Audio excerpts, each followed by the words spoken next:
कहानी की शुरुआत में हम दो लोगों को देखते हैं जिनमें एक बाप और एक उसका बेटा होता है। यहाँ ये दोनों हंटिंग करने आए होते हैं। तभी उसके बेटे को वॉशरूम लगती है और वो बोट पर से ही वॉशरूम करने लगता है, लेकिन इसी बीच उसे एक क्रोकोडाइल दिखाई देता है जिसे देखकर वो काफी डर जाता है। फिर उसके पिता बोट को एक किनारे लगाते हैं ताकि उसका बेटा जंगल में जाकर फ्रेश हो सके, जिसके बाद उसका बेटा जंगल की तरफ करने जाता है। अब जब उसका बेटा वापस लौटता है तो देखता है कि किसी ने उसके पिता को बेरहमी से काट कर मार दिया है। अब वो कुछ कर पाता तभी कोई उस पर भी हमला कर देता है, जिससे वो भी तड़प तड़प कर मर जाता है। अब सीन शिफ्ट होता है, जिसके बाद हम बैन को देखते हैं जो अपने फ्रेंड्स के साथ एक फेस्टिवल में आया होता है। दरअसल कुछ समय पहले उसकी गर्लफ्रेंड ने उसे छोड़ दिया था, जिसकी वजह से वो काफी अपसेट था।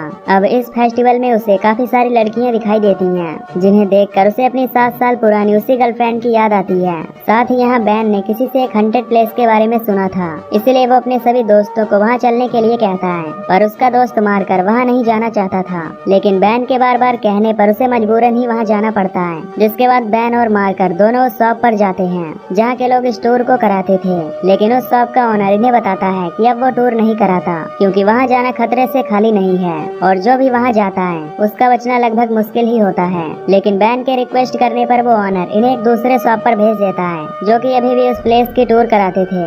इसके बाद ये दोनों उसके बताए हुए शॉप पर जाते हैं जहाँ के शॉप ओनर का नाम सॉन होता है। यहाँ सॉन अभी भी वो टूर कराता है, इसलिए ये काफी खुश होते हैं। अब यहीं पर इन्हें 2 एडल्ट लड़कियां दिखती हैं जिनका नाम मिस्टी और जैना होता है। दरअसल ये दोनों भी अपने डायरेक्टर डग के साथ वहाँ जा रही होती हैं। इसके बाद वो दोनों टिकट लेते हैं और वहाँ से टूर बस के अंदर जाकर बैठ जाते हैं। बस के अंदर इन्हें और भी लोग दिखते हैं जो कि उसी हॉन्टेड प्लेस पर जा रहे होते हैं। यहाँ जिम जिसकी वाइफ का नाम सैनन होता है और इनके साथ एक लेडी भी थी जिसका नाम मैरी है। इसके बाद सॉन बस को ड्राइव करते हुए एक दलदल के पास पहुँच जाता है जहाँ से आगे का रास्ता इन्हें एक बोट से तय करना होता है। सॉन इन सभी को बोट पर बैठने के लिए कहता है, जिसके बाद ये सभी बोट पर जाकर बैठ जाते हैं। अब सॉन इस बोट को स्टार्ट करता है, तभी कुछ दूरी पर खड़ा एक आदमी इन्हें जोर जोर से आवाज लगाता है कि तुम लोग वहाँ आगे मत जाओ, पर ये लोग उसे पागल समझते हैं। और जिसके बाद सॉन बोट को स्टार्ट करके आगे जाने लगता है। सॉन इन सभी को आगे का टूर करा रहा होता है और साथ ही साथ इन सभी को डराने की भी कोशिश करता है, जिससे ये सभी एंजॉय करते हुए आगे बढ़ रहे थे।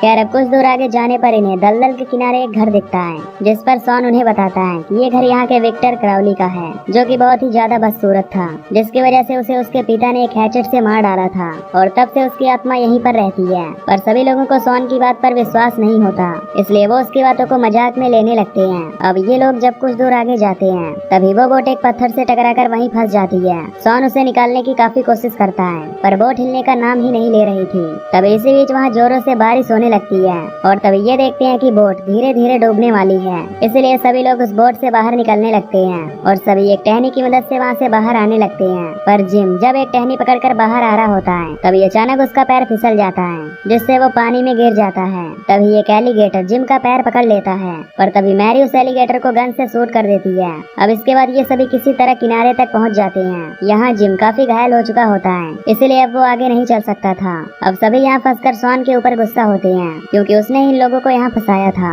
अब यहीं पर सॉन उनसे अपनी सच्चाई बताता है। सॉन कहता है कि वो कोई टूर गार्ड नहीं है और उसे यहाँ कुछ पैसों के लिए उसके भाई ने भेजा है, और साथ ही ये उसका दूसरा टूर है, जिसमें पहला टूर अच्छे से हो गया था, लेकिन अब दूसरे टूर में ये लोग फंस चुके होते हैं। इसके बाद वो मैरी से कहता है कि तुम्हारे पास गन कैसे आया, क्योंकि टूर में तो गन अलाउड नहीं था। इस पर मैरी उसे अपनी पूरी कहानी बताती है कि कुछ दिन पहले उसके भाई और डैड यहाँ पर एलिगेटर पकड़ने आए थे, जो अभी तक घर वापस नहीं पहुँचे। दरअसल हमने जिन्हें मूवी की स्टार्टिंग में देखा था वो मैरी के ही डैड और भाई थे, इसलिए मैरी उन्हें ढूंढने के लिए यहाँ आई होती है। खैर अब मैरी सभी से कहती है कि उन्हें यहाँ से बचकर जल्द ही निकलना होगा, नहीं तो यहाँ पर कोई नहीं बच पाएगा।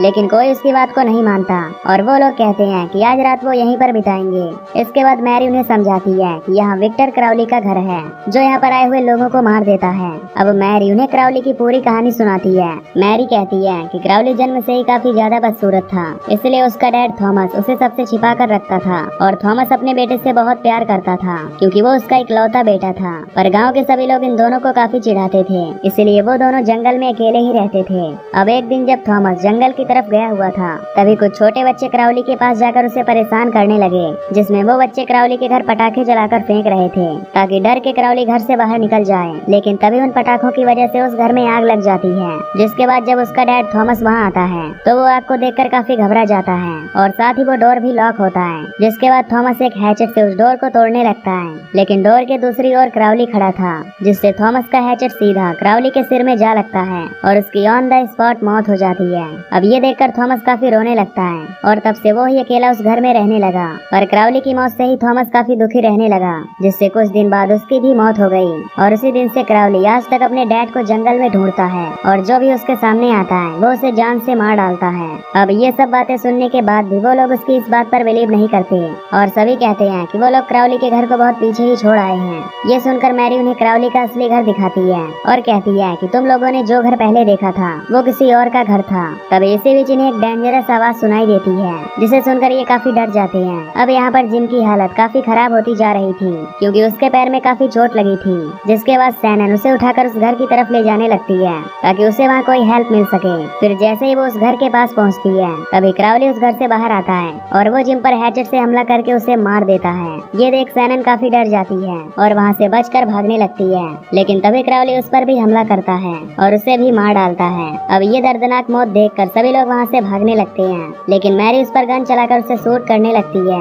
तभी क्राउली उसकी तरफ आने लगता है, लेकिन मैरी उसे गोली मारकर उसे नीचे गिरा देती है और वहाँ से बचकर निकल जाती है। अब ये सब झाड़ियों के पीछे छिपे हुए थे, जो वापस से मिल जाते हैं, लेकिन इनके बीच में इन्हें डग दिखाई नहीं दे रहा था। फिर हम देखते हैं जहाँ डग अकेला ही भाग रहा होता है, पर तभी वो क्राउली से टकरा जाता है, जिसके बाद क्राउली उसकी गर्दन मोड़कर उसे मार डालता है। उधर वो सभी यहाँ से निकलने की कोशिश करते हैं, लेकिन घूम फिर कर ये सभी वापस उसी घर के सामने आ जाते हैं, क्योंकि आगे का रास्ता इन्हें उसी घर से तय करना होगा। अब बैन उस घर में मैरी के साथ कुछ हथियार ढूंढने के लिए जाता है। घर के अंदर जाने पर मैरी को 2 डेड बॉडीज दिखती हैं, जो कि मैरी के फादर और उसके भाई की होती हैं। मैरी उन दोनों को मरा देखकर इमोशनल हो जाती है, जिसके बाद वो वहाँ पर रोने लगती है। इस पर बैन उसे शांत कराता है। उधर उन सभी को पास वाली झाड़ियों से कुछ आवाज आती है, जिसे देखकर वो लोग काफी डर जाते हैं। इसके बाद मार्कस हिम्मत दिखाते हुए उन झाड़ियों के पास जाता है, जहाँ उसे एक जंगली जानवर का एक छोटा सा बच्चा दिखाई देता है। ये देखकर बाकी लोग राहत की सांस लेते हैं, क्योंकि वो लोग काफी डरे हुए थे। पर तभी इसी बीच वहाँ क्राउली आ जाता है, जो जैना को पकड़ लेता है। जिसके बाद वो एक मशीन लेकर जैना के मुंह पर चलाने लगता है, जिससे जैना भी दर्दनाक तरीके से मारी जाती है। मैरी ये सब देखकर उस पर काफी ज्यादा गुस्सा होती है, इसलिए वो उस पर अटैक करने लगती है, जिससे क्राउली नीचे गिर जाता है। फिर बैन मैरी को खींचकर यहाँ से ले जाने लगता है। तभी मौके का फायदा उठाकर सॉन क्राउली को मारने लगता है, लेकिन क्राउली काफी गुस्से में था, जिससे वो सॉन का सिर धड़ से अलग कर देता है और उसे मार देता है। उधर हम देखते हैं कि जैना अभी भी जिंदा होती है, पर क्राउली उसे जिंदा देखकर उसे भी जान से मार देता है। इसके बाद बैन उन सभी से कहता है कि अब हम यहाँ से जिंदा बचकर नहीं जा सकते, इसलिए हमें मिलकर उस क्राउली को मारना होगा। फिर बैन कहता है कि उसने क्राउली के घर में एक फ्यूल टैंक देखा है, जिसकी मदद से ये उसे जलाकर मार देंगे। बैन का ये प्लान सभी को अच्छा लगता है, जिसके बाद सभी बैन को घर के अंदर जाने के लिए कहते हैं और बाकी लोग बाहर उस क्राउली का ध्यान भटकाने के लिए खड़े हो जाते हैं। अब प्लान के अनुसार बैन घर के अंदर जाता है, जहाँ उसे वो फ्यूल टैंक मिल जाता है। बाहर वो लोग क्राउली का ध्यान भटकाने के लिए दूर दूर खड़े हो गए थे। इधर बैन को फ्यूल तो मिल जाता है, और तभी मिस्टी के बॉडी पार्ट उस पर आ गिरते हैं। तभी वो अपने सामने देखता है कि क्राउली भी वहाँ आ गया है। अब क्राउली बैन पर हमला करने ही वाला होता है, पर तभी मैरी पीछे से क्राउली पर हमला करती है, जिसके बाद बैन क्राउली के ऊपर वो फ्यूल छिड़क देता है। फिर ये उस पर आग लगा देते हैं, जिससे क्राउली अब जलने लगता है। लेकिन तभी वहाँ पर काफी तेजी से बारिश होने लगती है, जिससे बाकी लोग जंगल की तरफ भागने लगते हैं। पर इधर पानी बरसने की वजह से क्राउली की आग बुझ जाती है। अब यहाँ ये लोग भागते भागते एक कब्रिस्तान तक पहुँच जाते हैं, पर उस कब्रिस्तान का गेट बंद होता है, जिसे खोलने की ये काफी कोशिश करते हैं, पर वो गेट नहीं खुलता। अब सभी लोग समझ जाते हैं कि यहाँ से निकलना लगभग नामुमकिन है। तब इनके सामने क्राउली आ जाता है, जिसे देख ये लोग और भी ज्यादा डर जाते हैं और यहाँ से भागने लगते हैं। क्राउली मार्कस को पकड़ लेता है, जिसके बाद वो उसे बुरी तरह से मार देता है और बैन अपने बेस्ट फ्रेंड को अपने आंखों के सामने मरता देख कुछ भी नहीं कर पाता। फिर किसी तरह मैरी बैन को लेकर उस कब्रिस्तान से बाहर निकलती है, लेकिन तभी क्राउली उस गेट के एक सरिये को बैन की तरफ फेंकता है, जिससे वो सरिया सीधे बैन के पैर में जा धंसता है। फिर क्राउली उसे मारने के लिए उसकी तरफ आने लगता है, पर बैन किसी तरह हिम्मत करके सरिये को क्राउली की तरफ मोड़ देता है, जिससे वो सरिया सीधे क्राउली के गर्दन में जा धंसती है और ये दोनों वहाँ से बचकर भागने लगते हैं। अब कुछ दूर जाने के बाद मैरी को एक बोट दिखाई देती है, जो कि उसके डैड की होती है। ये देखकर वो दोनों काफी खुश होते हैं और उस बोट में बैठकर वहाँ से जाने लगते हैं। तभी कुछ दूर जाने के बाद मैरी को कोई पानी के अंदर खींच लेता है। दरअसल ये क्राउली ही होता है। मैरी उससे बचने की काफी कोशिश करती है। तभी उससे पानी में बैन का हाथ दिखाई देता है, जिसके बाद वो बैन का हाथ पकड़कर पानी के ऊपर आ जाती है। पर बाहर आने पर वो देखती है कि क्राउली ने बैन का हाथ उखाड़कर उसे पकड़ रखा था। मैरी बैन को उसी बोट में बेहोश पड़ा हुआ देखती है, जिसकी हालत काफी खराब हो चुकी थी। तभी क्राउली मैरी का हाथ पकड़ लेता है, जिससे वो तेजी से चिल्लाती है और ये मूवी यहीं पर खत्म हो जाती है। तो दोस्तों, अगर आप इसके अगले पार्ट को भी देखना चाहते हैं तो चैनल को सब्सक्राइब करके बेल नोटिफिकेशन को ऑल पर सेलेक्ट कर लेना, ताकि आपसे इस मूवी का सेकेंड पार्ट मिस ना हो। So till then take care, love you, bye bye.